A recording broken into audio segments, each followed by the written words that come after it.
اور آج تم اپنی بھابھی سے کوئی بات نہ کرنا، اپنے کمرے میں سو جانا، میں گھر نہیں آؤں گا، اور ہاں یہ بات اپنی بھابھی کو بھی بتا دینا۔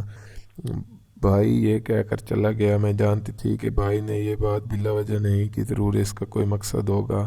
بھائی کے جانے کے بعد میں اپنے کمرے میں آ گئی۔